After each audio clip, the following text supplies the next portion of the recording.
The champagne flutes clinked like tiny bells around me, a sound that once meant celebration, but now felt like mockery. I stood in the corner of the Grand Meridian Ballroom, my fingers wrapped around a silver tray so tightly my knuckles had gone white. The scent of expensive perfume and aged whiskey hung thick in the air, mixing with the fragrance of imported roses that decorated every surface. Crystal chandeliers cast dancing shadows across marble floors, and everywhere I looked, wealth dripped from every corner. The kind of wealth I'd once foolishly believed I'd belong to. I was invisible here. Just another server in a crisp white shirt and black vest, hair pulled back severely, makeup minimal. Exactly how I preferred it these days. Invisible meant safe. Invisible meant I could work my shift, collect my paycheck, and go home to the small apartment where my daughter Sophia slept, unaware of how far we'd fallen. "More champagne here," someone called, and I moved mechanically through the crowd, refilling glasses, collecting empties, keeping my eyes down.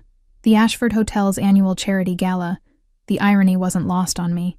I'd attended this event 3 years ago as a guest, wearing a gown that cost more than I now made in 6 months. My arm linked through Derek's as he worked the room with his lawyer's charm and politician's smile.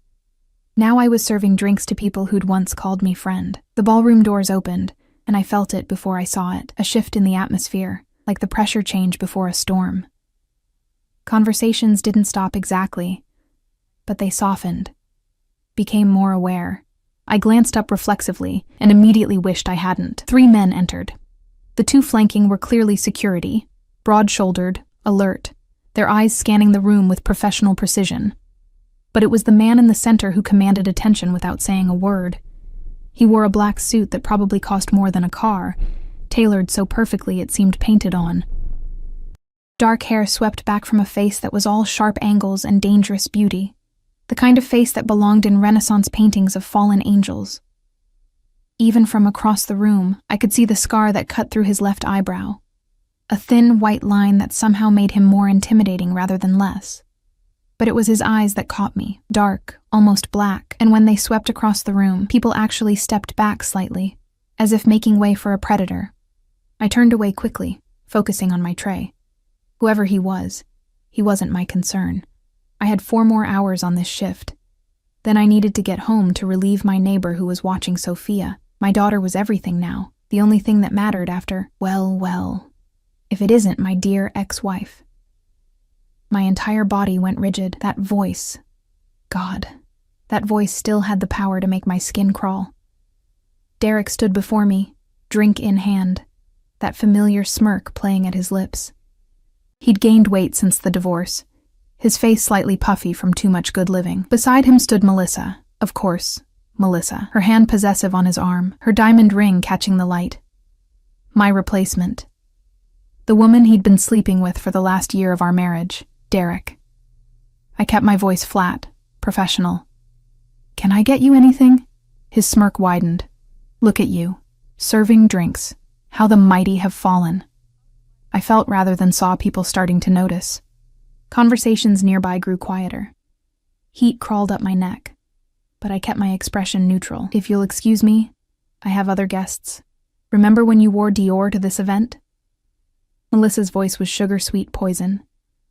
"Now you're wearing, what, polyester?" She laughed, a tinkling sound that made me want to throw my tray at her perfect face. "At least I earned this honestly," I said quietly, starting to turn away.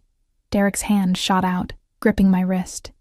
Not hard enough to hurt, but firm enough to stop me. "Don't walk away when I'm talking to you. You still owe me, remember? That little stunt you pulled, trying to claim you deserved alimony when you brought nothing to the marriage." "I brought 5 years of my life," I said, my voice low but steady despite the trembling in my hands. "I supported you through law school. You were a secretary," he sneered. "A nobody who got lucky when I married you. And look at you now, back where you belong, serving your betters." The words hit like physical blows. Around us, I could feel the stares, hear the whispers. My face burned with humiliation, but I couldn't seem to move, couldn't seem to defend myself. Because part of me, a horrible, broken part, believed him. Actually, a voice cut through the moment like a blade. "She looks exactly where she belongs." though I'm curious why Trash is allowed to speak to her. The voice was deep, accented slightly, Italian maybe, or somewhere Mediterranean, and carried the kind of authority that made Derek's hand fall away from my wrist immediately. The man in the black suit stood 3 feet away. Up close, he was even more striking and terrifying. His eyes, fixed on Derek, held something cold and lethal. One of his security detail had moved closer, hand resting casually inside his jacket in a way that made my heart race. I'm sorry. Who are you? Derek tried to sound authoritative, but his voice cracked slightly. The man didn't answer. Instead, those dark eyes shifted to me, and I felt pinned by the intensity of his gaze. He studied my face for a long moment, something flickering in his expression. Recognition. Impossible. I'd never seen this man before in my life. "You're bleeding," he said softly, and I looked down confused to see a thin line of blood on my wrist where Derek's watch had scratched me when he grabbed me. It was nothing. A tiny scrape. But the temperature in the air seemed to drop 10 degrees. "Did he hurt you?" The question was directed at me, but his eyes never left Derek, who had gone very pale. No, it's just a scratch. My words tumbled over each other. "Marco?" He didn't raise his voice, but one of the security men stepped forward immediately.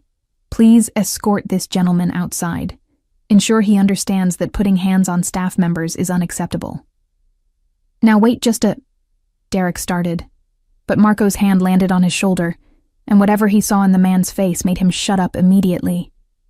"You can't do this." Melissa's voice was shrill. "Do you know who we are? Derek is a partner at Henderson & Associates. We have connections." The dangerous man finally looked at her, and she actually took a step back. "I know exactly who you are, and after tonight, so will everyone else who matters. Now, would you like to leave with your dignity, or shall I have you removed as well?" They left.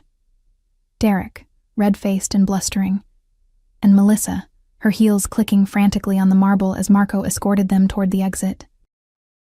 The crowd parted for them like water. I stood frozen, my tray forgotten, my heart hammering against my ribs. The man turned back to me, and up close, I could see details I'd missed, tiny flecks of gold in those dark eyes. The way his jaw tightened when he looked at my wrist, the expensive cologne that smelled like cedar and something darker, more exotic. "Are you all right?" he asked. And his voice had gentled somehow, though the danger still lurked underneath like a sleeping dragon. Yes, thank you. You didn't have to." "I did." He said it with such finality that I didn't know how to respond. "What's your name?" "Emma. Emma Hartley." The words came out barely above a whisper. "Emma." He repeated it like he was tasting it. "A pleasure to meet you, though I wish it were under better circumstances. I'm Mr. Castellano." The hotel manager appeared, wringing his hands nervously. "Sir, I apologize if there was any disturbance." There was. Those dark eyes didn't leave my face. "Your staff member was assaulted by a guest. I trust you'll be reviewing your security protocols?" Of course. And Miss Hartley, are you—" "She needs a break," Castellano said. "It wasn't a suggestion. At least 15 minutes. And someone should tend to that scratch." "Absolutely. Emma, please take a break in the staff room. I'll have—" "No." The single word stopped the manager mid-sentence. Castellano reached into his jacket. I tensed involuntarily and pulled out a pristine white handkerchief embroidered with initials I couldn't quite read. He held it out to me. "For your wrist." I took it with trembling fingers, our hands not quite touching but close enough that I could feel the heat of his skin. "Thank you," I managed. "The private terrace upstairs is empty," he said. "You should take your break there. Fresh air will help." How did he know I felt like I couldn't breathe? How did he know that the walls of this ballroom were closing in, that the stares of the other guests were suffocating me? Okay. I clutched his handkerchief, my tray abandoned on a nearby table. He nodded once, a gesture that somehow held approval and dismissal at the same time. As I turned to leave, his voice stopped me. "Emma." I looked back. He was watching me with an intensity that made my skin prickle. "That man is wrong about you. Remember that." Then he turned and walked back into the crowd, his security flanking him, and conversations resumed as if nothing had happened. But I noticed people giving him a wide berth. Noticed the way even the most powerful people in the room seemed to defer to him without him saying a word. I fled to the staff elevator, my hands shaking so badly I could barely press the button. The terrace was on the 3rd floor, accessible through a small hallway the staff used for break rooms. I'd never been up there, but I knew it existed. The fresh air hit my face like a blessing when I finally pushed through the door. The terrace was small, private, with a few chairs and a view of the city lights stretching endlessly below. I collapsed into one of the chairs, pressing Castellano's handkerchief against my wrist, even though the bleeding had already stopped. The fabric was soft, expensive. The initials I could see now in the terrace lights were LC. Who was he? And why had he intervened? Men like that didn't help women like me. They didn't notice servers being humiliated by their ex-husbands. They certainly didn't threaten to have paying guests removed. Unless... My phone buzzed in my pocket, a text from Mrs. Chen, my neighbor. Sophia asking for you. She's fine, but missing Mama. How much longer? Guilt crashed over me. My baby girl, waiting for me while I was here being humiliated, being reminded of everything I'd lost, everything I'd failed to. You didn't come back. I spun around so fast I nearly fell out of the chair. Castellano stood in the doorway, backlit by the hallway lights, his expression unreadable. One of his security men was visible behind him, a silent shadow. I'm sorry, I just needed a moment. I'll go back down. No. He stepped onto the terrace, and I noticed he moved with a predator's grace, each step deliberate and controlled. You misunderstand. I came to ensure you were all right. You. Why? The question escaped before I could stop it. Something flickered across his face. Amusement? Sadness? It was gone too quickly to identify. Let's just say I have a particular distaste for men who abuse their power over those they perceive as weaker. He moved to the edge of the terrace, looking out over the city. Without the crowd around him, without the immediate display of power, he seemed almost human. Though something in the set of his shoulders, the way he automatically positioned himself to see both me and the door, suggested this man was never entirely relaxed. I should get back to work, I said, standing. Thank you again for... Have dinner with me. The words hung in the air between us. I stared at him, certain I'd misheard. I'm sorry? He turned to face me fully, and in the dim light of the terrace, his features seemed carved from shadow and moonlight. Dinner. Tomorrow night. I'd like to take you to dinner. I don't understand. It's quite simple, really. I'd like to know you better. And you look like you could use a night where someone serves you instead of the reverse. My heart was racing, and not entirely from fear anymore. This was insane. Men like him didn't ask women like me to dinner. This had to be some kind of trick, some kind of... I have a daughter, I blurted out. I'm a single mother, I work 2 jobs, I'm broke, I'm divorced, and I'm nobody important. You should know that before... Before what? His lips quirked slightly. Before I waste my time? Yes. He took a step closer, and I should have stepped back, but I couldn't seem to move. Emma, I know exactly who you are. The daughter in question is Sophia, age 4, who attends Little Stars preschool and likes strawberry ice cream. You work here 3 nights a week and at the cafe on Brennan Street 4 mornings a week. Your ex-husband left you with nothing but debt, and you've been rebuilding your life piece by piece for the last 2 years with remarkable determination. My blood went cold. How do you... I make it my business to know things. His voice was soft, but held an edge of steel, especially when I'm interested in someone. That's insane. That's stalking. You should say yes to dinner. He pulled out a card, black, embossed with gold lettering. Tomorrow, 7 o'clock. A car will pick you up. Bring Sophia if you like. I've been told I'm quite good with children. He pressed the card into my hand, his fingers brushing mine for just a moment. The touch sent electricity racing up my arm. I don't even know you, I whispered. Then dinner will be an excellent opportunity to change that. He moved toward the door, his security stepping back to let him pass. At the threshold, he paused and looked back. Oh, and Emma, your ex-husband won't bother you again. I've made certain of that. Wait. What does that mean? What did you do? But he was already gone, his footsteps fading down the hallway, leaving me alone on the terrace with his handkerchief, his card, and the terrifying feeling that my life had just taken a turn into very dangerous territory. I looked down at the card. The name embossed in gold letters seemed to pulse in the dim light. Lorenzo Castellano. Below it, a phone number. Nothing else. No title, no company name. Nothing that would indicate who or what he was. But I knew. Somewhere deep in my gut, I knew. And the most terrifying part was the tiny voice in my head that whispered, "Say yes." I didn't sleep that night. Sophia curled against me in our small bed, her breathing soft and even, her tiny hand clutching her stuffed rabbit. I stared at the ceiling, watching shadows shift as cars passed outside our window, Lorenzo Castellano's card burning a hole in my consciousness, even though I'd tucked it into my nightstand drawer. I make it my business to know things. The words replayed in my mind on an endless loop. He knew about Sophia, about my jobs, about the cafe where I served coffee to morning commuters who rarely bothered to learn my name. How long had he been watching, and why? The rational part of my brain screamed danger. Men who knew that much about you before you'd even met were dangerous. Men who could have someone like Derek, a successful lawyer with connections, removed from a party with a single word, were powerful in ways I couldn't begin to understand. But there was another part of me, a part I'd thought Derek had killed, that felt something else entirely. When Lorenzo had looked at me, really looked at me, I hadn't felt invisible. For the first time in 2 years, someone had seen me. Not the struggling single mother, not the failure, not the server in the polyester vest. Me. You look like you could use a night where someone serves you instead of the reverse. My phone buzzed on the nightstand.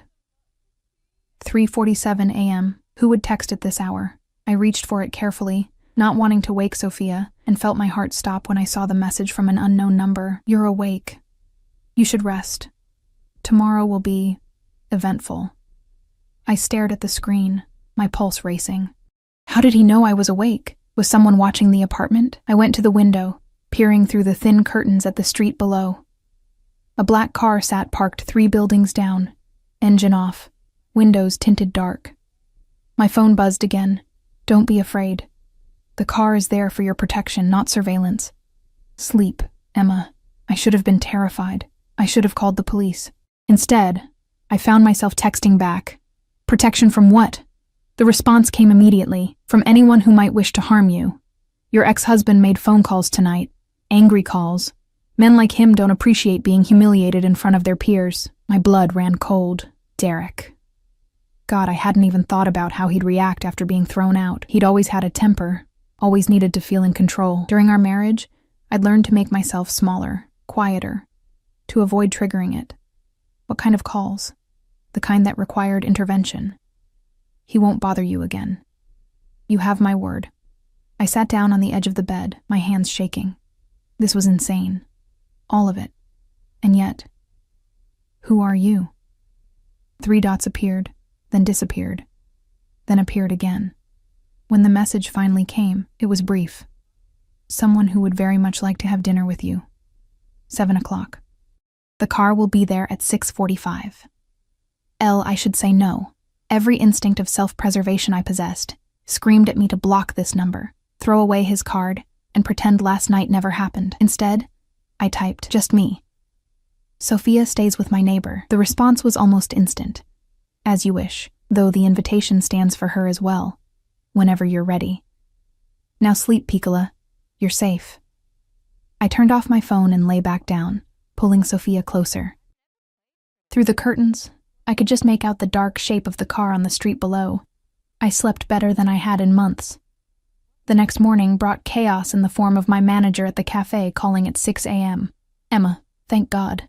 Listen, something's happened with the schedule. Marcus called in sick, and Jenny's got that thing with her kid. And I know it's your day off, but..." "I can't," I said, still groggy. "I have plans tonight. Important plans." There was a pause. "Plans? Emma, you never have plans. Come on, just a few hours, I'll pay you time and a half." "No. The word came out firmer than I'd intended. I'm sorry, Rick, but no. I need tonight. Another pause. Longer this time. Okay. Yeah, okay. You sound different. Everything all right? Was it? I looked at my reflection in the bathroom mirror while Sophia sang to herself in the other room. I looked tired, thinner than I should be, my hair needing a cut I couldn't afford. But my eyes... There was something in my eyes that hadn't been there yesterday. I'm fine, I told Rick. I'll see you Thursday morning. After I hung up, I opened my closet and stared at the meager contents. Nothing appropriate for dinner with a man like Lorenzo Castellano. The best I had was a simple black dress I'd bought at a thrift store for a job interview last year. It was plain, a bit worn at the hem, but it was clean and fit well enough. It would have to do. The day crawled by with agonizing slowness. I took Sophia to the park, pushed her on the swings, made her lunch, read her stories. Normal things. Safe things. All while the clock ticked toward evening, and my stomach twisted itself into knots. At 5:30, I dropped Sophia at Mrs. Chen's apartment. You look nervous, Mrs. Chen observed, her sharp eyes missing nothing. This is about a man, yes? It's just dinner, I said, too quickly. Mm-hmm. She smiled knowingly. You go. Have good time. Sophia, stay here, no problem. She can sleep here if you're late. I won't be late. But even as I said it, I wasn't sure it was true. Back in my apartment, I showered and tried to do something with my hair. Makeup was minimal. I didn't have much, and what I had was drugstore cheap. The black dress looked even plainer than I remembered, but there was nothing to be done about it now. At exactly 6:45, my phone buzzed. Downstairs. I grabbed my purse, a small clutch that had survived the divorce, and headed down. My hands were shaking as I pushed through the building's entrance. The car waiting at the curb was nothing like the black sedan from last night. This was a Mercedes, sleek and black, with windows so darkly tinted they were almost mirrors. A man in a dark suit stood by the rear door, not one of the security guards from the hotel, but someone new. He was massive, easily 6'4", with a shaved head and a scar running down his neck. Miss Hartley, he said, his accent similar to Lorenzo's. I'm Dante. Mr. Castellano sent me to collect you. He opened the door, and I hesitated for just a moment before sliding into the back seat. The interior was luxury itself, cream leather, wood paneling, and that new car smell mixed with something else. Cedar and spice. Lorenzo's cologne. Dante slid into the driver's seat and pulled smoothly into traffic. I watched my neighborhood disappear in the rearview mirror. The cramped buildings, the corner store with its flickering neon sign, the bus stop where I stood every morning on my way to the cafe. Where are we going? I asked. Bella Vista, Dante replied. Mr. Castellano's restaurant, his restaurant. Of course, he owned a restaurant, probably several. Men like him didn't just make reservations.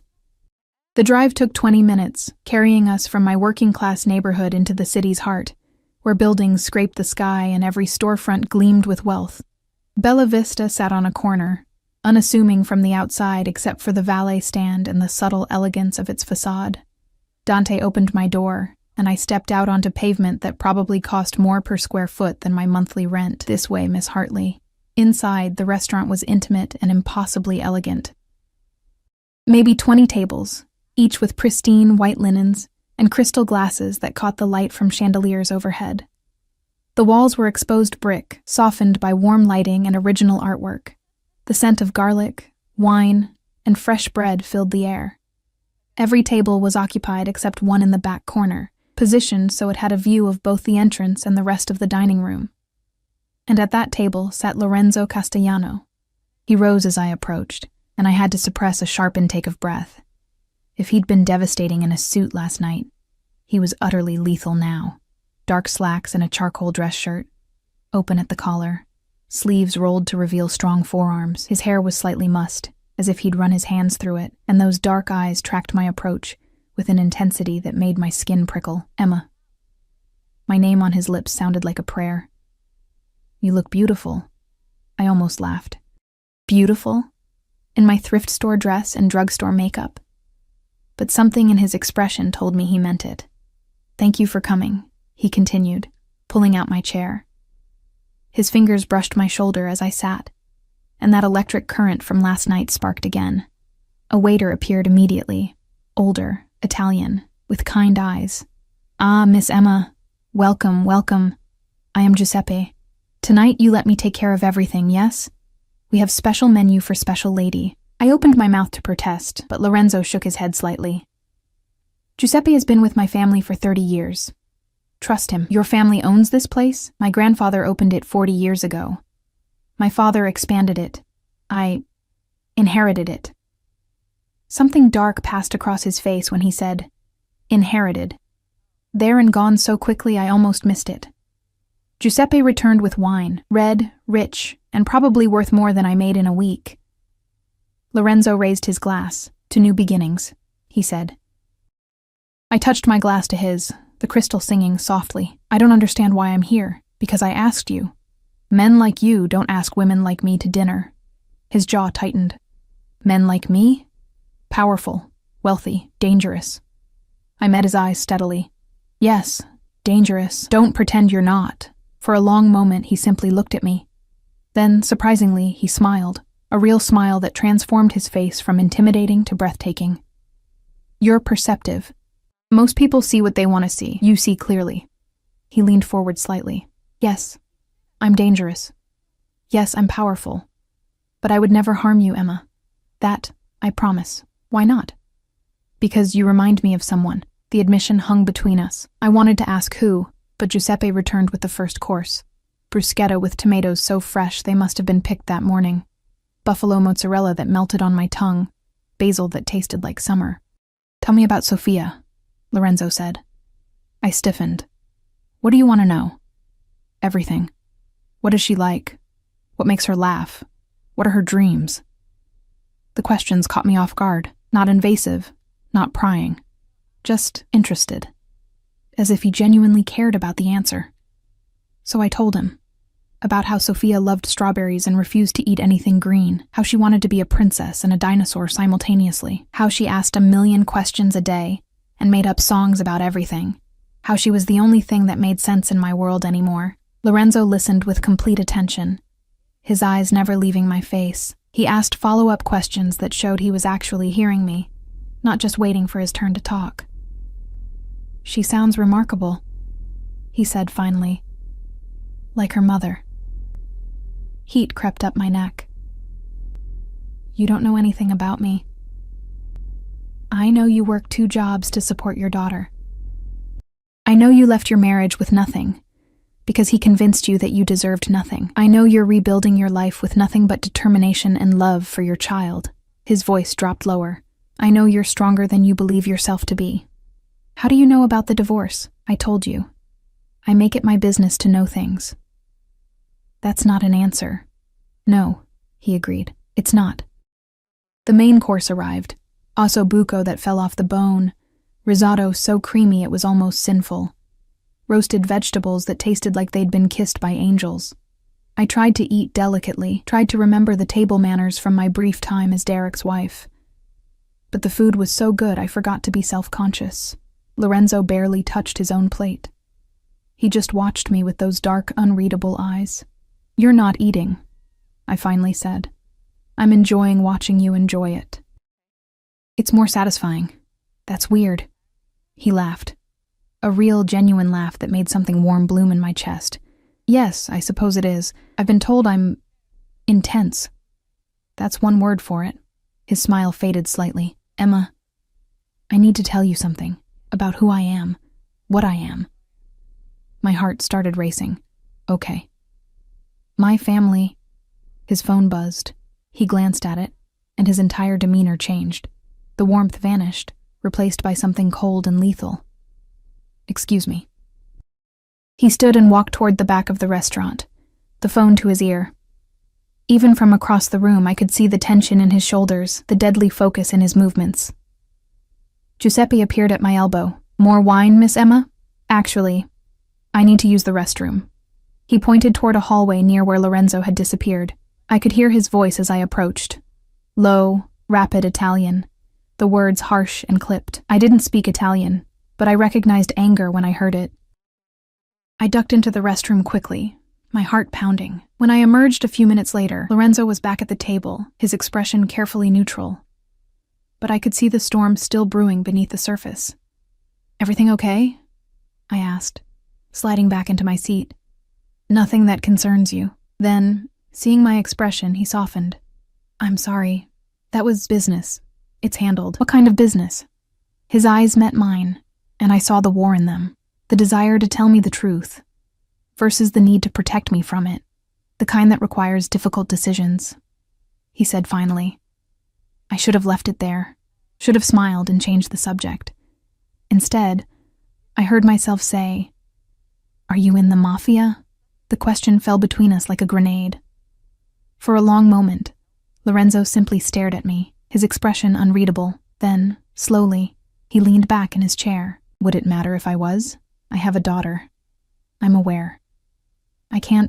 She can't be around anything dangerous. I've worked too hard to give her a safe life too." "Emma." He leaned forward, his hand reaching across the table, not touching me but close, so close I could feel the heat of his skin. "I would never put Sophia in danger.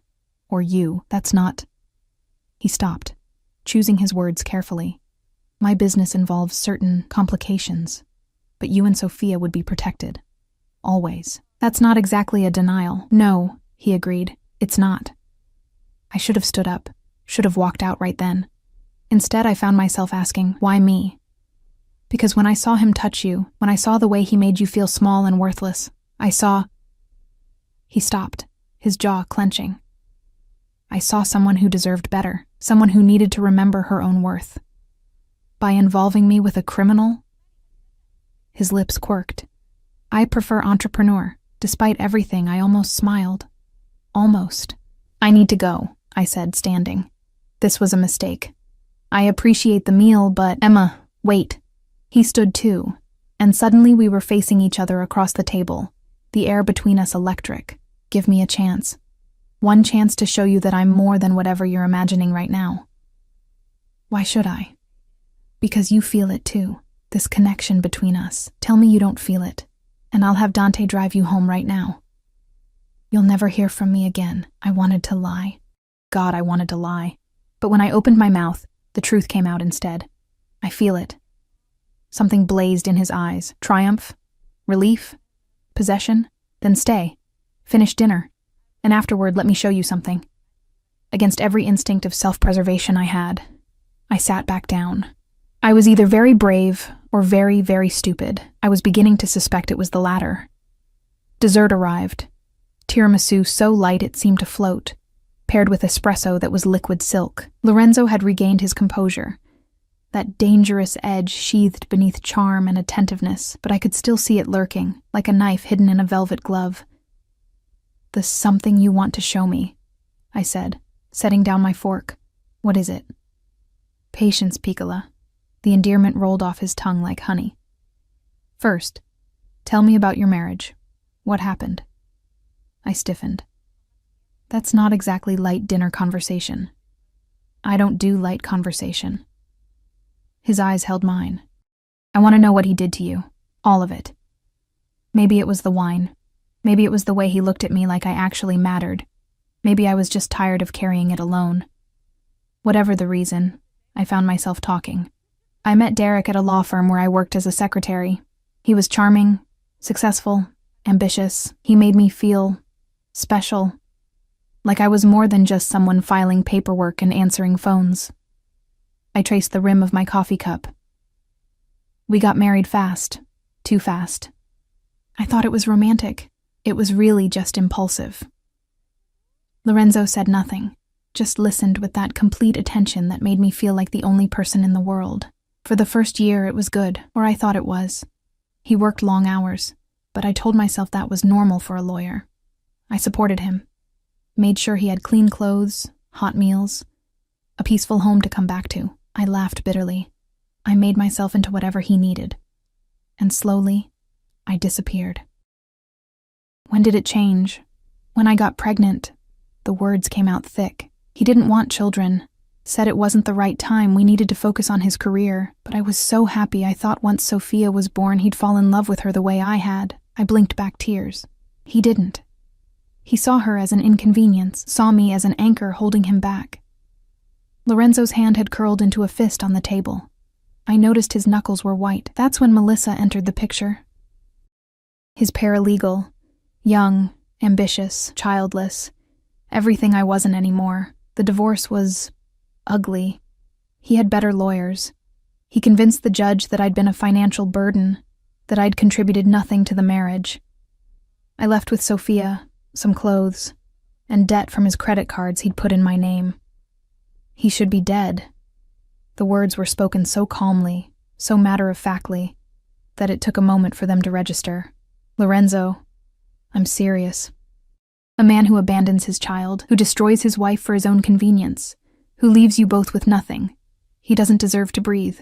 The scary part was, I could see he meant it.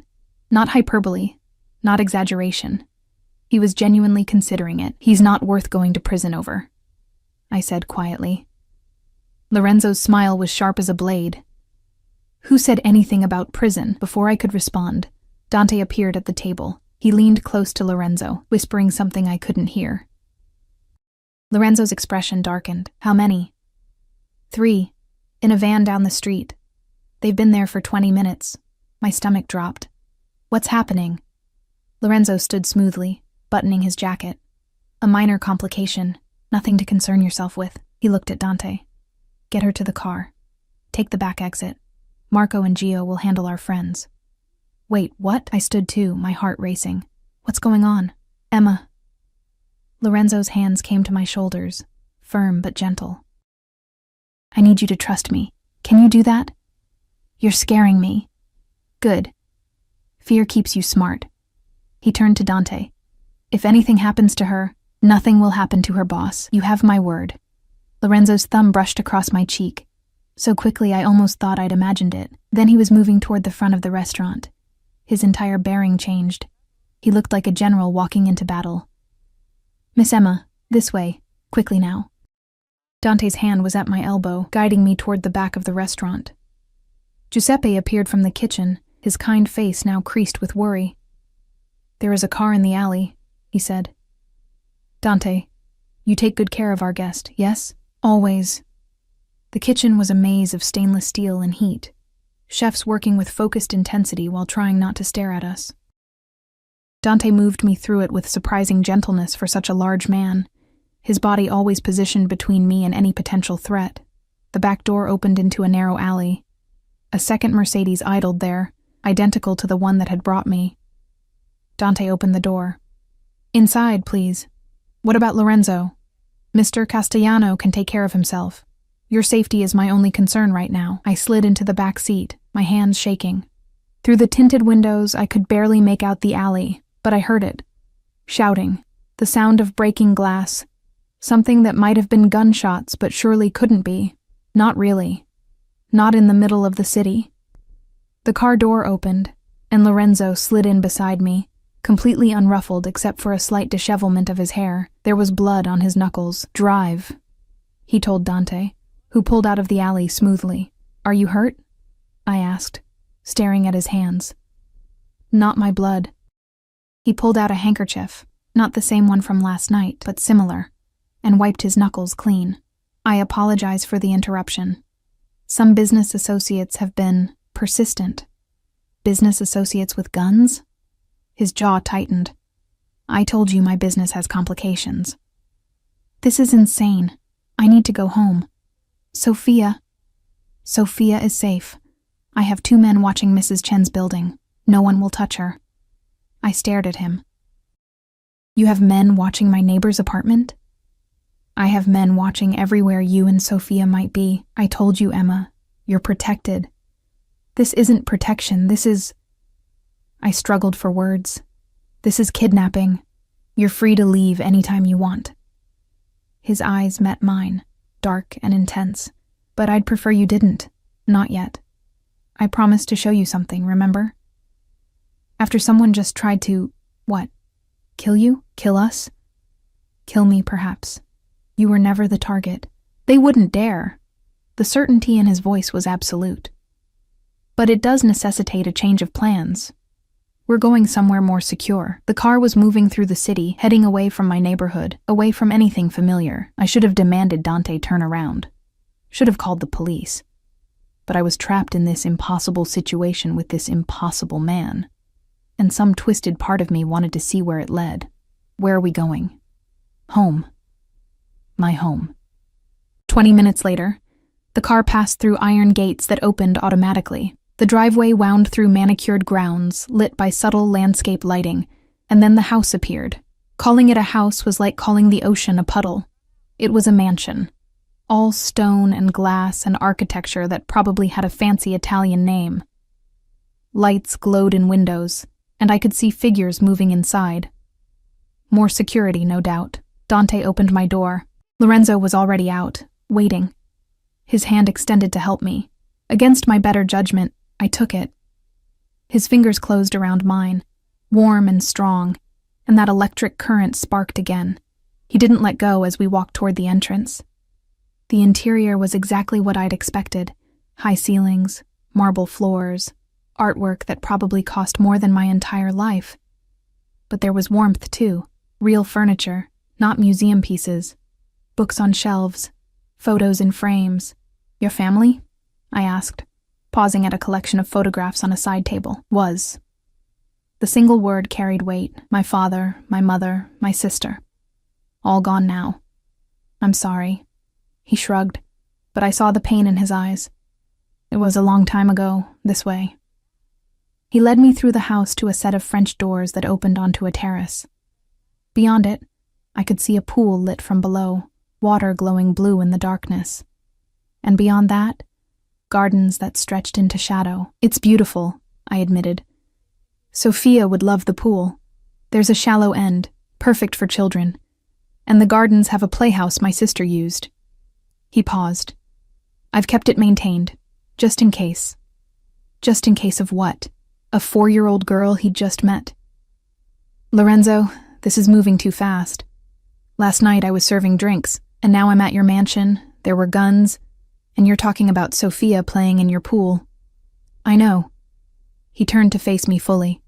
I know this is overwhelming, but Emma, I need you to understand something. From the moment I saw you last night, something shifted in me. Something I didn't think was possible anymore. You don't even know me. I know enough. I know you're strong and brave and devoted to your daughter. I know you've survived hell and come out fighting. I know when I look at you I see. He stopped, his jaw clenching. I see a future I didn't think I could have. You're talking crazy. Am I? He stepped closer, and I should have backed away, but my feet wouldn't move. Tell me you don't feel this. Tell me when I touch you. You don't feel like lightning is running through your veins. His hand came up, fingertips barely grazing my cheek. I gasped at the contact, at the way my entire body seemed to wake up. Tell me, he whispered, that you don't want this as much as I do. I don't. But the words died on my lips because they were lies. God help me, they were lies. I'm not a good man, Emma. I've done things that would horrify you. My world is dark and dangerous and full of monsters. His thumb traced my jawline. But I could keep you safe. You and Sophia. You'd never want for anything. Never be invisible again. Never be hurt. Except by you. The words hung between us. His hand dropped. Yes, he said finally. Except by me.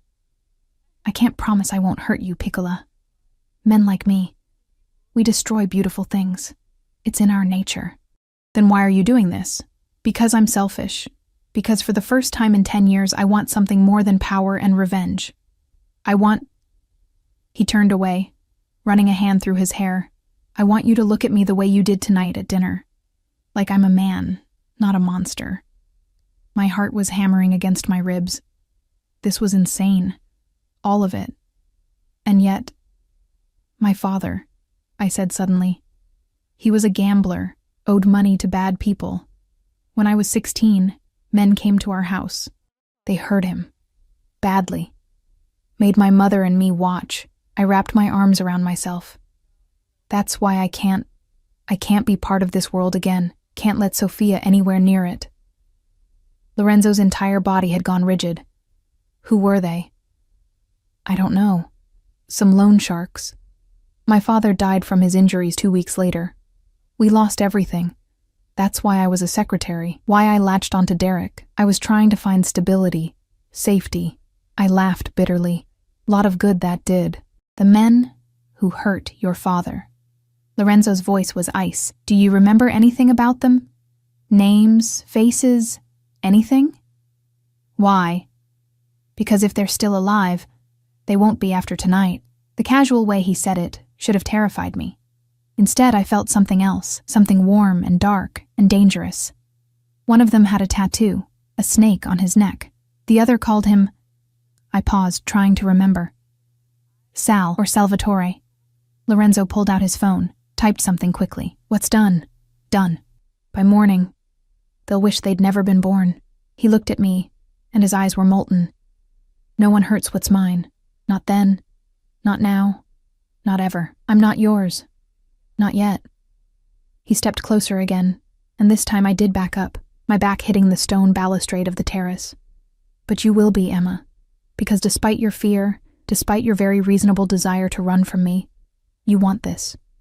You want someone who sees you, who values you, who would burn the world down to keep you safe. That's not love. That's obsession. Yes. His hands came down on either side of me, caging me in without touching me. It is. And I stopped fighting it the moment I saw you. We were so close I could feel the heat of his body, smell his cologne, see the flecks of gold in those dark eyes. My heart was racing, my breathing shallow, every nerve in my body screaming at me to run. Instead, I whispered, "Kiss me." The words seemed to unlock something in him. His hand came up to cup my face, his thumb brushing across my lower lip. The touch was gentle, reverent almost, completely at odds with the predator I knew lurked beneath his skin. "If I kiss you," he said softly, "I won't stop at just a kiss. I'll want everything. Your time, your trust, your heart. I'll want you and Sophia under my protection. In my home. In my life. I'll want to erase every moment that bastard made you feel small and replace them with moments where you feel worshipped. That's a lot of pressure for one kiss." His laugh was low and dark. "I told you. I'm intense. Kiss me anyway." He did. His lips met mine with surprising gentleness, a soft press that made my knees weak. But then his hand tangled in my hair, tilting my head back, and the kiss deepened into something possessive and demanding. I gasped against his mouth, and he swallowed the sound, his other hand pulling me closer until there was no space between us. I'd been kissed before. Derek had kissed me countless times during our marriage, but this was different. This was being claimed, possessed, consumed. This was lightning and fire and falling into an abyss with no idea if there was a bottom. When he finally pulled back, we were both breathing hard. His forehead rested against mine. "Say yes," he whispered. "To what?" "To me. To this. To letting me into your life. I should say no. Every rational thought in my head screamed it. But when I opened my mouth, different words came out. I need time. To think, to figure out what this means. How much time? I don't know. A few days. A week, maybe." His jaw clenched, but he nodded. 1 week. "But Emma, during that week you'll still be protected. My men will watch over you and Sophia. And if you need anything at all, you call me." He pressed a card into my hand, different from the first one, with a second number written on it in pen. "This is my personal line. Only 5 people have this number. Now you're the 6th. Why are you doing this? Because you're worth it. Because Sophia deserves a father figure who will cherish her. Because I'm tired of the dark, and you're the first light I've seen in years." He kissed my forehead gently. "Let me take you home. It's late, and your daughter will want to see you in the morning." The drive back to my apartment was quiet, Lorenzo's hand covering mine on the seat between us. When we pulled up to my building, he walked me to the door, Dante staying discreetly in the car. 1 week? He said again. 1 week, I agreed. He kissed me once more, soft and sweet, then watched until I was safely inside. I climbed the stairs to my apartment in a daze, my lips still tingling, my mind spinning.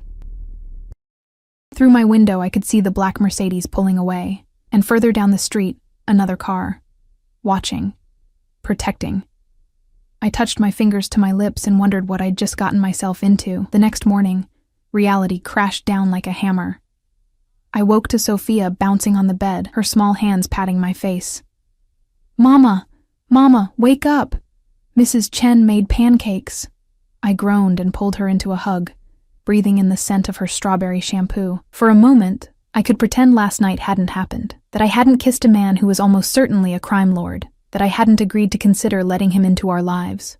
But when I walked Sophia back to Mrs. Chen's apartment to collect her overnight bag, I saw it. The black sedan parked across the street, tinted windows, engine idling. Exactly like Lorenzo said there would be. "Everything okay?" Mrs. Chen asked, noticing my distraction. "Fine, just thank you for watching her. Anytime. You know that," she paused. "Your date, it was good?" I thought about guns and blood on knuckles and a kiss that had stolen my breath. It was complicated. She smiled knowingly. The good ones always are. At the cafe that afternoon, I couldn't focus. I mixed up orders, forgot to charge for add-ons, nearly dropped an entire tray of lattes. Rick finally pulled me aside. "Okay, what's going on? You're never like this." "Nothing. I'm just tired. Emma." He gave me the look that said he didn't believe a word.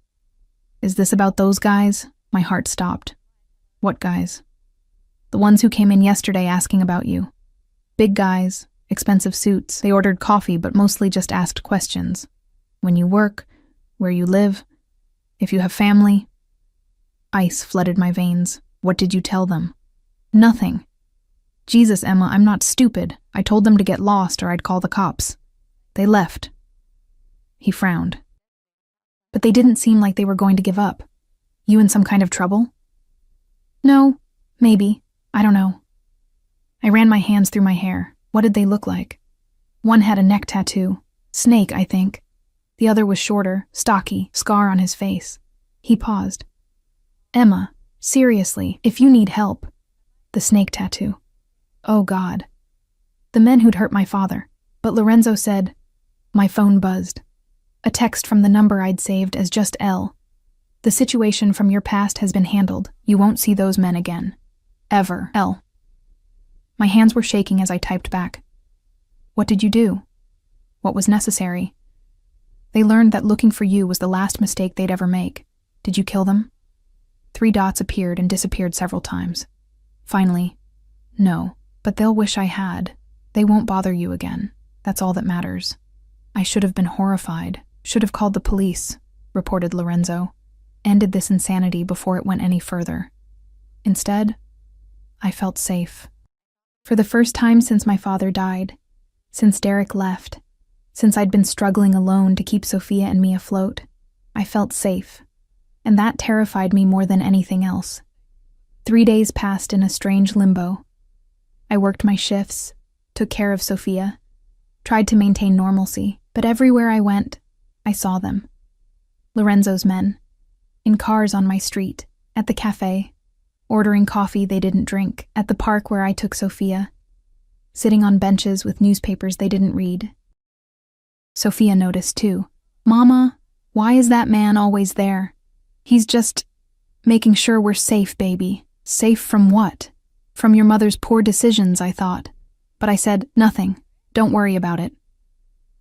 On the 4th day, Derek called. I stared at his name on my phone screen, my stomach churning. I hadn't heard from him since the hotel, since Lorenzo had him thrown out. Hello? Emma. His voice was strange, strained. "We need to talk. We have nothing to talk about. Please." "Just 5 minutes. Meet me at the Starbucks on Brennan Street. It's important." Everything in me screamed this was a trap, but curiosity and a sick need to know what he wanted won out. 1 hour. And this better be important. I left Sophia with Mrs. Chen again, ignoring her concerned looks. The Starbucks was crowded with the afternoon rush. Derek sat in the corner, and when he looked up at me, I barely recognized him. He looked like hell. Dark circles under his eyes, his suit rumpled, his hands shaking slightly as he gripped his coffee cup. Jesus, Derek. What happened to you? I need you to make a call. He didn't waste time on pleasantries. I need you to tell whoever he is, to back off. What are you talking about? Don't play dumb, Emma. The man from the hotel, Castellano. He said the name like a curse. Ever since that night, my life has been falling apart. My clients are dropping me. The partners are talking about pushing me out. My bank accounts are frozen for irregular activity. Melissa left me. He looked up, and there was genuine fear in his eyes. And yesterday, 2 men came to my apartment. They didn't touch me. They just stood there and told me that if I ever spoke to you again, if I even looked at you wrong, they'd make sure I lost everything. And then they'd start taking things I couldn't get back. A cold feeling settled in my stomach. Lorenzo did this. Who else? Emma, please. I know I was an asshole. I know I hurt you. But I'm begging you. Call him off. I'll leave you alone. I'll sign whatever you want. Full custody, child support, anything. Just make him stop. I should have felt triumph. Should have reveled in seeing Derek brought low after everything he'd done to me. Instead, I just felt tired. I'll talk to him, I said finally. But Derek, you earned this. Every bit of it. You destroyed our marriage, abandoned your daughter, and then mocked me in public. What did you think would happen? I didn't think I'd piss off a mob boss. People were starting to stare. I stood. I'll talk to him. But after this, you stay away from me and Sophia. Understand? Yes. God, yes. Thank you, Emma. I left him there, looking small and defeated. The black sedan was waiting when I exited, and this time I walked straight to it. The window rolled down. It was Dante. Miss Emma. Is everything all right? I need to see Lorenzo. Now. He didn't argue, just opened the back door. 20 minutes later, I was walking through the mansion's entrance, my anger building with each step. Lorenzo was in his office, dark wood, leather furniture, and walls lined with books. He looked up from his desk when I entered, his expression shifting from surprise to pleasure. Emma, this is unexpected. What did you do to Derek? He leaned back in his chair, completely unruffled. I ensured he wouldn't bother you again. By destroying his life? By making it clear there are consequences for his actions. Yes. You can't just... I paced, trying to control my temper. You can't terrorize people because they were mean to me. Actually, I can. And I did. He stood, moving around the desk. He hurt you, Emma. He abandoned his daughter. He deserved far worse than what I gave him. That's not for you to decide, isn't it? He stepped closer, his eyes darkening. You're under my protection now. That means anyone who harms you answers to me. I didn't ask for your protection. You didn't have to. His hand came up to cup my face, and despite my anger, I felt that familiar electric current. Emma, I told you what I am. I told you my world is dark. Did you think I was exaggerating? I pulled away from his touch. I don't know what I thought, but this is too much. It's too fast, too intense, too honest? His jaw clenched. Most men would lie to you, would pretend to be something they're not until you're too invested to leave. I'm giving you the truth. Yes, I'm dangerous. Yes, I have power and I use it. Yes, I will destroy anyone who threatens what's mine. If that's too much for you, tell me now. I'm not yours. You kissed me. You let me touch you. You agreed to give this a chance. He stepped closer, backing me against the door. You're mine, Emma, whether you've accepted it yet or not. You're insane. Yes. His lips curved into a dark smile. But I'm honest about it. Can you say the same about any other man in your life? I hated that he had a point. Derek had lied constantly, about loving me, about wanting a family, about everything. At least Lorenzo was upfront about being a monster. I need air, I said, my chest tight. I need to think. Then think here. He gestured to the French doors. The gardens are private. Take all the time you need. But Emma... He caught my hand as I turned away. I'm not sorry for protecting you. I'll never be sorry for that. I pulled free and fled to the gardens, my head spinning. The grounds were extensive, roses and hedges and paths that wound through manicured beauty. I found myself at the playhouse Lorenzo had mentioned, painted cheerful yellow with flower boxes in the windows. It was perfect. Exactly what Sophia would love. That was the problem. All of this was exactly what Sophia would love. The pool, the gardens, the space to run and play, the security, the stability. Everything I'd been desperately trying to give her on my own and failing. Pretty, isn't it? I spun to find an older woman approaching. She wore a simple dress and cardigan, her gray hair pulled back, her face kind. "I'm sorry, I didn't mean to trespass." "No trespass. I'm Maria. I manage the house." She smiled. "Lorenzo said you might be out here. He asked me to bring you some tea." She held out a delicate cup, steam rising from amber liquid. I took it automatically. "You're Emma," Maria continued, settling onto the playhouse steps. "He's told me about you and your daughter." "What did he say?" "That you're brave, that you're a good mother, that you're the first person in years to make him smile." She looked at me shrewdly. "That you're scared of him." I wrapped my hands around the warm cup. "Shouldn't I be?" "Yes. Lorenzo is dangerous. His world is violent. The things he's done," she shook her head. "But he's also loyal, protective, and capable of great love. His family, his real family, they died because of betrayal. A rival family attacked. Lorenzo was only 16 when he found his father's body. His mother lasted 3 days before her injuries killed her. His little sister," Maria's voice cracked. "Sophia was only 6. She died in his arms." My heart clenched. That's horrible. It made him what he is. Hard, unwilling to show weakness. Ruthless. She met my eyes. "Until you. I've worked for this family for 30 years. I've never seen him look at anyone the way he looks at you. We just met. Sometimes that's all it takes. One look and you know." She stood, patting my shoulder. "Your daughter, Sophia. She's the same age Sophia was. Same name even. You think that's coincidence? I think it's concerning. Maybe.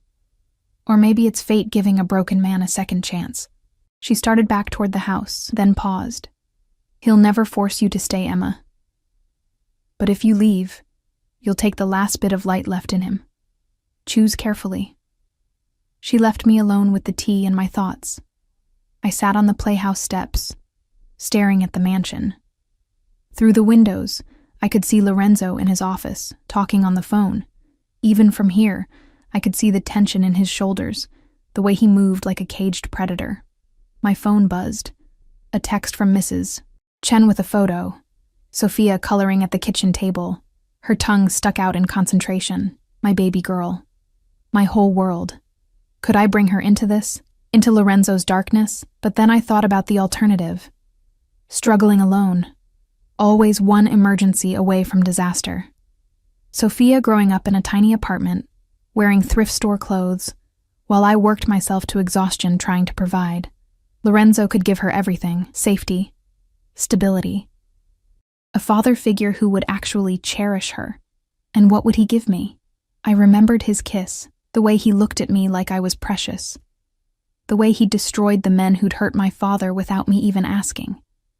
The way he said my name like a prayer. He'd give me everything. And in return, he'd want everything. The question was I brave enough to give it? I finished my tea, made my decision, and walked back into the house. Lorenzo was still in his office. I didn't knock, just opened the door and walked in. He looked up, his expression guarded. "Emma, I have conditions," I said. His entire demeanor changed. He set down his phone, giving me his complete attention. "Name them." "Sophia comes first, always. If anything you do puts her in danger, I walk. No arguments, no negotiations. I take her and we disappear." Agreed. "I need honesty. I can handle the truth about what you are and what you do, but I can't handle lies. You'll have it. And I need time. This us. It's happening so fast. I need time to adjust, to make sure this is right. How much time? I don't know. But I need to know you'll give it to me." He stood and crossed to me, his eyes intense. "I'll give you whatever you need. But Emma..." His hand came up to cut my face. I meant what I said. "You're mine now. And I protect what's mine with everything I have. Even from yourself. Especially from myself. His thumb brushed across my cheek. I know I'm not what you deserve. I know I'll never be good enough for you or Sophia. But I swear to you, Piccola, I will spend every day trying to be. He kissed me then, slow and deep and full of promise. And when he pulled back, I saw it in his eyes. Not just desire, not just possession, but something deeper. Something that looked almost like, stay for dinner. He said softly, let me call Sophia and Mrs. Chen. Let them come here.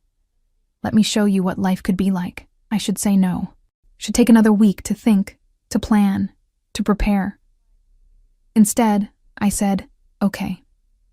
His smile was like sunrise breaking through storm clouds. 2 hours later, Mrs. Chen arrived with Sophia, her eyes wide as she took in the mansion.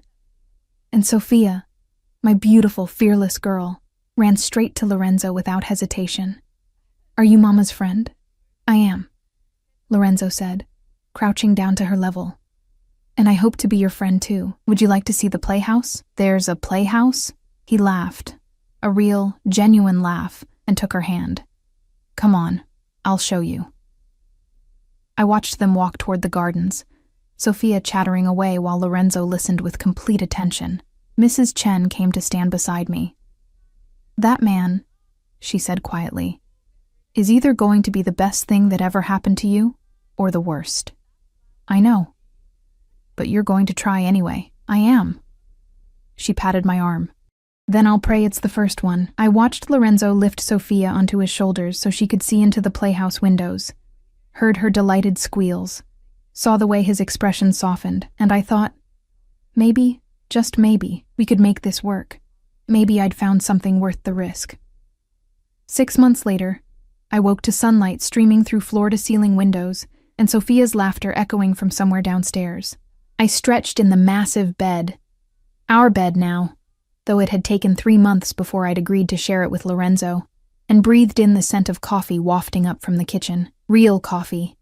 The expensive kind that Maria made in the elaborate machine Lorenzo had imported from Italy. This was my life now. Our life. The transition hadn't been easy. Those first weeks, I'd kept the apartment, insisted on working my shifts, maintained the illusion of independence even as I spent more and more time at the mansion. Lorenzo had been patient, letting me set the pace, never pushing, even though I could see the restraint cost him. It was Sophia who'd sealed the deal. She'd fallen in love with him almost instantly, or more accurately, with the life he could provide, the playhouse, the pool, the gardens where she could run and play without me worrying about traffic or strangers. Maria, who baked cookies and told stories. Dante, who taught her Italian words and let her sit in the driver's seat of the Mercedes while it was parked. And Lorenzo himself, who treated my daughter like she was the most precious thing in the world. I found them in the kitchen, Sophia perched on the counter in her princess pajamas, helping Maria mix pancake batter, while Lorenzo read the newspaper at the island. He looked up when I entered, and that dark, intense gaze softened immediately. Buongiorno, Piccola, he said, standing to kiss me. It was chaste, appropriate for the audience, but I felt the promise in it. Later, when Sophia was occupied, there would be nothing chaste about us. Mama, we're making pancakes with chocolate chips. I see that. But didn't someone brush their teeth yet? Sophia's guilty expression was answer enough. Lorenzo laughed and scooped her up. Come on, Principessa. Let's take care of that before Maria kicks us both out of her kitchen. I watched them go, my heart doing that strange flip it always did when I saw them together. Lorenzo had been right that first night. He was good with children. Patient, playful, but with clear boundaries that Sophia respected. She'd started calling him Enzo after the first month, and now she ran to him as readily as she ran to me. Coffee, Miss Emma? Maria asked, already pouring. Please. I settled onto one of the island stools. Is everything ready for tonight? Tonight was important. Lorenzo was hosting a dinner with several of his associates, the first time I'd be present for one of his business meetings. He'd wanted me to understand his world completely. All of it, including the parts most wives were shielded from. Everything is prepared. Dinner for 8, the dining room is set, and Dante has confirmed everyone's arrival times. Maria paused. Are you nervous? Terrified, I admitted. She smiled. Don't be. They'll see what Lorenzo sees, a strong woman who makes him happy. That's all that matters to his people. His people. I was still getting used to that phrase. Lorenzo ran what he called a family business, though we both knew what that meant. Import, choice, export was the legitimate front, but beneath it was a network of power and influence that stretched across the city and beyond. I'd asked for honesty, and he'd given it. The restaurants, the clubs, the various businesses, they were real, but they also served other purposes. Money laundering, meeting places, fronts for less legal activities. He didn't deal drugs, didn't traffic people. Those were his hard lines. But protection, gambling, certain selective thefts from those who could afford the loss, that was fair game. It should have horrified me. Part of me thought it still should, but I'd also seen the other side, the way he protected this neighborhood, kept it safe, the way families could walk the streets at night without fear because everyone knew this was Castellano territory. The way he quietly paid medical bills for people who couldn't afford them, ensured businesses could stay open even when they struggled, made sure kids had what they needed for school. He was a criminal, but he was also, in his own twisted way, a protector. Lorenzo returned with Sophia, her teeth brushed and her hair pulled into pigtails. There, presentable. Enzo did my hair, Sophia announced proudly. I examined his handiwork, surprisingly neat for a man whose hands I'd seen break bones. Very nice. Now go help Maria with those pancakes. Once she was occupied, Lorenzo pulled me close, his arms wrapping around my waist. You're thinking too hard. I can see it. Just nervous about tonight. They'll love you. How could they not? He kissed my temple. And if any of them look at you wrong, I'll break their fingers.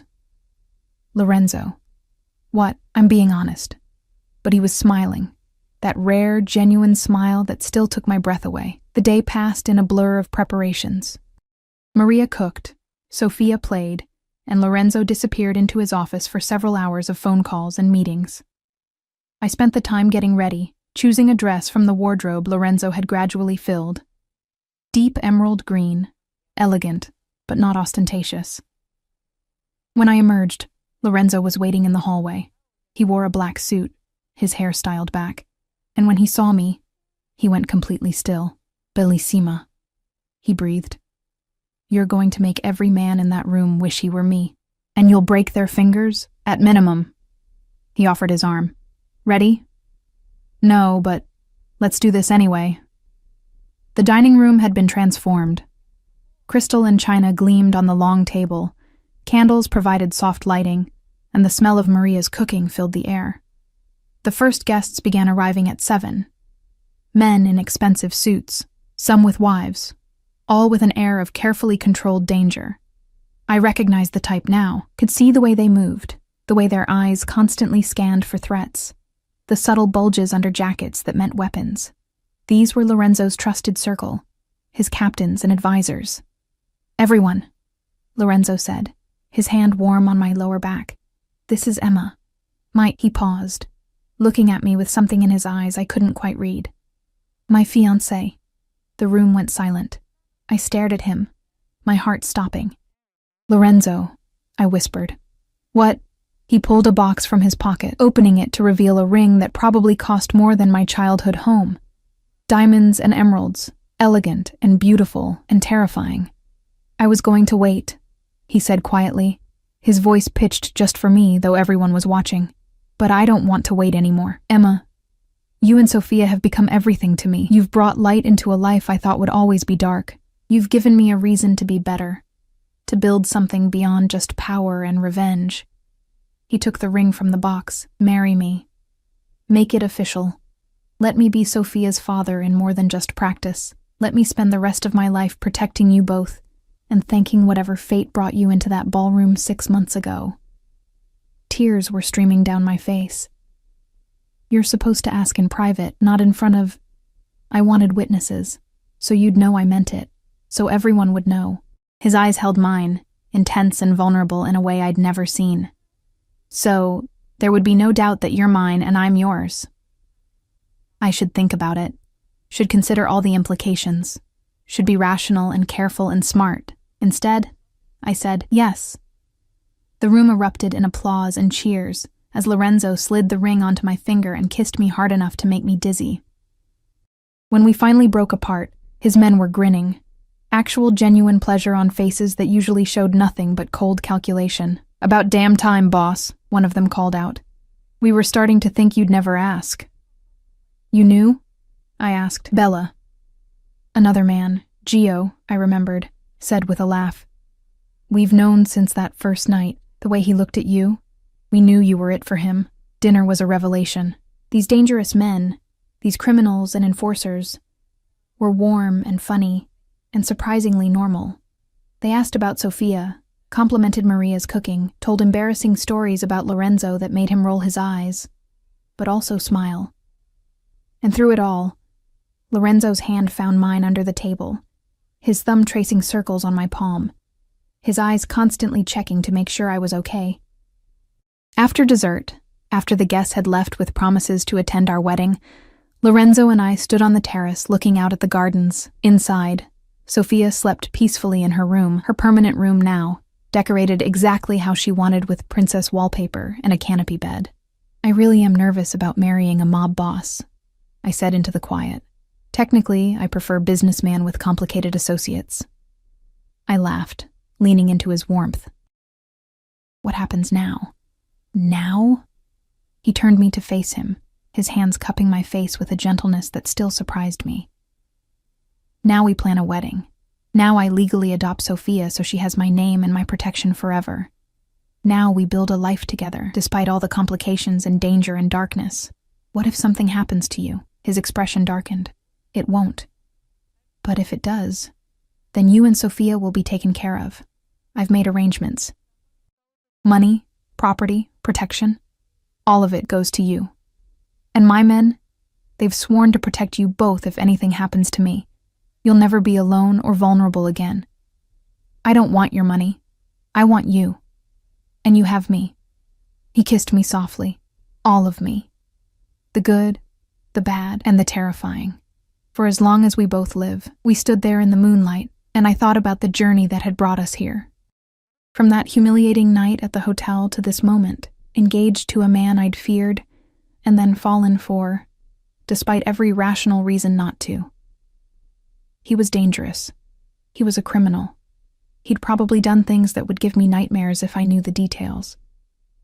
But he was also the man who made my daughter laugh, who looked at me like I was precious, who'd given us safety and stability and a home. The man who'd taken my broken pieces and carefully put them back together into something stronger than before. "I love you," I said, the words coming easily now. I know I don't say it enough, but I do. I love you, Lorenzo Castellano, mob boss and businessman and complicated man. His eyes closed briefly, and when they opened, they were suspiciously bright. Say it again.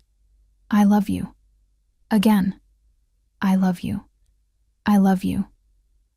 He kissed me, deep and passionate and full of promise. When we finally broke apart, we were both breathing hard. "I should check on Sofia," I said reluctantly. "She's fine. Maria's monitoring the cameras." He smiled at my expression. "What?" "I'm not leaving my daughter's safety to chance." "My daughter." The words made my heart swell. "Take me to bed," I whispered. His eyes darkened with heat. "Yes, ma'am." 3 months later, I stood in a private chapel wearing a dress that probably cost more than my old car. Sofia stood beside me in a matching flower girl dress, bouncing on her toes with excitement. "Ready, Mama?" "Ready, baby." The doors opened, and I saw Lorenzo waiting at the altar. He wore a black tuxedo, his hair perfect, his face carefully neutral, but I saw his eyes, saw the love and possession and promise in them. I walked toward him with Sofia's hand in mine. My daughter who would officially become his daughter today. My future, my family, my life. When I reached him, he took both our hands. "My girls," he said softly. "Finally, officially, mine." The ceremony was short, simple, perfect. When the priest pronounced us husband and wife, Lorenzo kissed me with enough passion to make our guests cheer. Then he knelt down and looked at Sofia. "Sofia Castellano," he said, trying out her new name. How does that sound? Perfect. She threw her arms around his neck. Does this mean you're my daddy now, if you want me to be? I do want you to be my daddy. He hugged her tight, and I saw tears on his cheeks. This man who'd killed, who'd destroyed, who lived in darkness, crying because a 4-year-old girl called him daddy. The reception was lavish, hundreds of guests, endless champagne, a 10-tier cake. But the moment I'd remember forever was later, when we snuck away from the party to check on Sophia. We found her asleep in one of the mansion's guest rooms, still in her flower girl dress, Dante standing guard outside her door. She wanted to stay at the party, Dante explained with a smile, but she fell asleep during dinner. Lorenzo carried her upstairs to her room, and I followed, watching as he carefully changed her into pajamas without waking her, tucked her in, kissed her forehead. Thank you, he whispered to her sleeping form. Thank you for letting me be your father. We stood there in the doorway, watching her sleep, and I felt complete in a way I'd never experienced before. Mrs. Castellano, Lorenzo said, pulling me close. How does it feel? Terrifying. Perfect. Right, good. He kissed the top of my head. Because you're stuck with me now, for better or worse. Mostly worse, knowing you. Undoubtedly. But he was smiling. We returned to the party, danced until dawn, celebrated with the strange family Lorenzo had built around himself. And when it was finally over, when the last guest had left and the sun was rising over the gardens, Lorenzo carried me to our bedroom and made love to me with a tenderness that made me cry. I've got you, he whispered against my skin. For the rest of our lives, Piccola, I've got you. And finally, completely, I believed him. 2 years later, I found them in the garden, Sophia, now 6 and fearless, teaching her baby brother Marco how to smell the roses. Lorenzo sat nearby, his jacket discarded, his sleeves rolled up, watching them with an expression of pure contentment. Gently, Marco, Sophia instructed, her tone identical to the one I used with her. Smell, don't grab. Marco, at 18 months, had other ideas. He grabbed the rose, thorns and all, then looked surprised when it pricked him. His face crumpled. Lorenzo was there in an instant, scooping him up, examining the tiny dot of blood on his chubby finger. You're all right, Piccolino. Just a small hurt, see? He kissed the finger. All better. Marco's tears stopped immediately, replaced by his father's smile. My son, our son, looked so much like Lorenzo it was almost eerie. Same dark eyes, same intense expression even as a toddler. I watched my family, this impossible family I'd built with a dangerous man, and felt overwhelming gratitude. The last 2 years had been full of changes. Lorenzo had gradually shifted his business toward more legitimate enterprises, partly because I'd asked, and partly because he wanted Marco to inherit something cleaner. He was still powerful, still dangerous, but the worst of the violence had been left to his trusted lieutenants. Derek was gone, moved to another state after the divorce was finalized, and he'd signed away all rights to Sophia. She barely remembered him now, knew only Lorenzo as her father. The adoption had been finalized 1 month after our wedding. The men who'd hurt my father were, as Lorenzo had promised, no longer a concern. I didn't ask for details. I didn't want to know. Our life wasn't perfect. Lorenzo still had enemies, still dealt with threats I was shielded from. But we were happy. Sophia thrived, excelling in the private school Lorenzo had enrolled her in. Marco was healthy and loved. And Lorenzo and I had built something real beneath the passion and possession. Genuine partnership, trust, love. Mama, Sophia called. Come see. Marco tried to eat the rose. I walked over to my family, and Lorenzo pulled me down beside him, his arm around my waist, his lips brushing my temple. Happy? He asked quietly. I looked at our children playing in the garden of our home, at the life we'd built despite everything. Deliriously, I said, and I meant it. The girl who'd been invisible, who'd served drinks to people who didn't see her, who'd been mocked by her ex-husband at a party, she was gone. In her place was Mrs. Emma Castellano, wife of one of the city's most powerful men, mother of 2 beautiful children, woman who'd found her strength by accepting love from the most dangerous source. Lorenzo kissed me, slow and deep, while our children played nearby. Ti amo piccola, he whispered. Forever. Forever.